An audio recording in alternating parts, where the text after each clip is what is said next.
కాకుండా నాటు పెడితే ఫీట్ ఎడమే వేస్తారు ఇప్పుడు నాటోళ్ళు. అవును. ఫీట్ ఎడమే నలుగురే ఎకరం వేస్తారు. ఇది ఏమైతుందంటే 15-20 కర్రలు ఉంటే ఇది 8 ఇంచులకు సాలు మధ్యన 8 ఇంచులే వస్తుంది. కాబట్టి దీంట్లోనే కర్రలు ఎక్కువ ఉంటాయి. ఇంకోటి ఏంటంటే గింజలు కూడా నేను కొంచెం ఎక్కువ వేసుకుంటా. ఎందుకంటే ఇవన్నీ యూనిఫామ్ ఉన్నాయి చూడండి.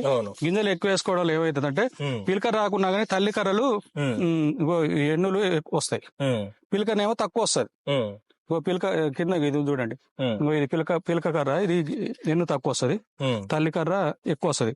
కాబట్టి గింజలు ఎక్కువ వేసుకోవడం వల్ల తల్లి కర్రలు ఎక్కువ ఉంటాయి కాబట్టి ఎన్నులు దిగుబడి ఎక్కువ వస్తుంది. ఎందుకంటే ఎన్నులు లావుండి మంచిగా ఉంటది కాబట్టి దిగుబడి ఎక్కువ వస్తుంది. గొలుసు కూడా పెద్దగా వచ్చి ఎక్కువ గింజలు ఉండే అవకాశం ఉంటది.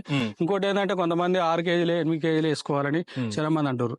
అట్లా వేసుకుంటే దిగుబడి చాలా తక్కువ వస్తుంది. గింజలు ఎక్కువ వేసుకోవడం వల్లనే దిగుబడి తక్కువ వస్తుంది, పెట్టుబడి కూడా తక్కువ వస్తుంది. నేను బస్సున్నర అడుగు పిండి వేసిన దీనికి ఒక అర బస్తా అడుగు పిండి కూడా తగ్గించుకున్నాను. నార్మల్ గా అయితే 2 బస్తాలు వేస్తాం, అడుగు పిండి కూడా తగ్గించుకున్నాను.